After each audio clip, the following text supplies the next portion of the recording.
Cestoviny teraz dobre premiešam, aby vlastne tá omáčka sa dostala medzi tie záhyby. Na tieto cestoviny sa už nedáva navrch syr. Dnes je streda a ukážem ti ďalší rýchly recept na talianske cestoviny. Tentokrát to bude smotanová omáčka s udeným lososom. Talianske cestoviny sa stále zmiešavajú doma. Väčšinu času cez pracovný týždeň obedujeme doma a preto vlastne mám rada také rýchle recepty. No a na tento potrebujeme udeného lososa, cesnak, smotanu, biele víno, sušený kôpor. Čiže do tejto omáčky ide len zo pár surovín, avšak pripravím si ju ako prvú, pretože chcem, aby sa tie chute prepojili. Udeného lososa nakrájam na také väčšie kusy. Jedno balenie máme na dvakrát, čiže dve osoby.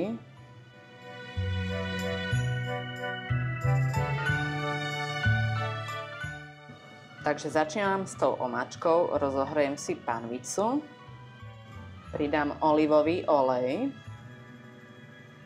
cesnak,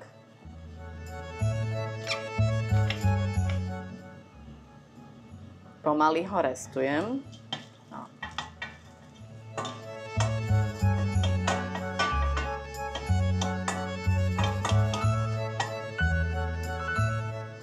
Podlejem vínom.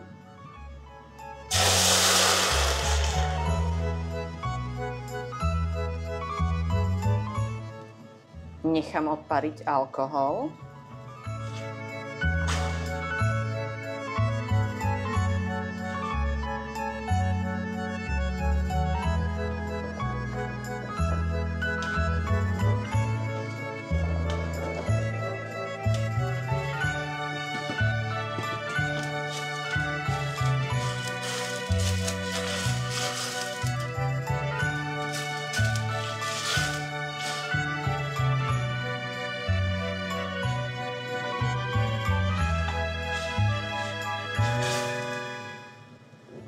Po 2 minútach pridávam smotanu.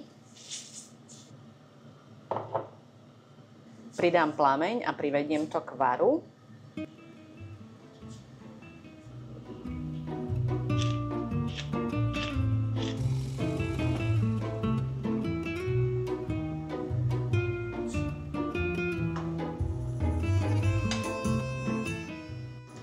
Ako náhle to začne vrieť, tak plameň stíšim a takto to nechám chvíľu povariť.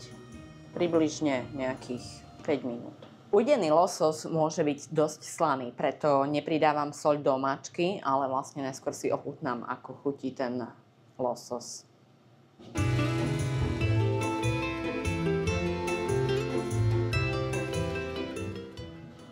Takže ubehlo zo pár minút.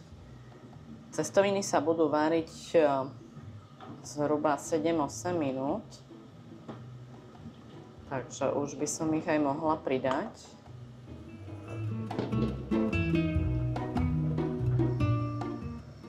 Omáčka trošku schustla.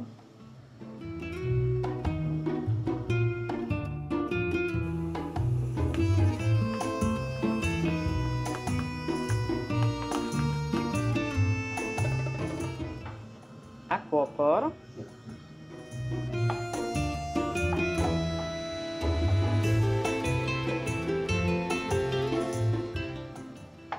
Toho kôpru je to zhruba asi 1/4 čajovej lyžičky.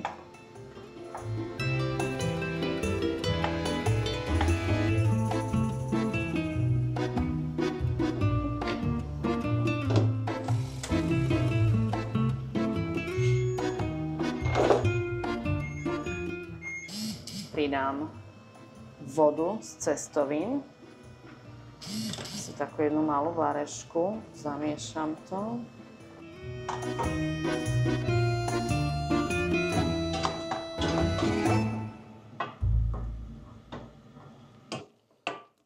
Cestoviny teraz dobre premiešam, aby vlastne tá omáčka sa dostala medzi tie záhyby, aby boli vlastne obalené a chutné.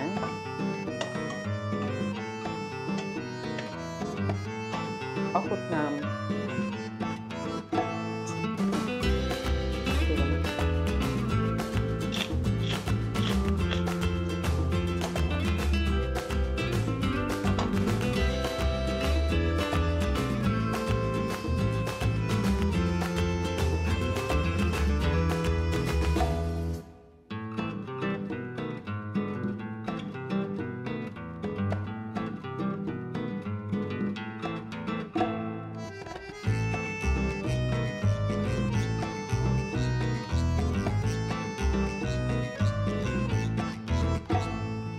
Na tieto cestoviny sa už nedáva navrch syr.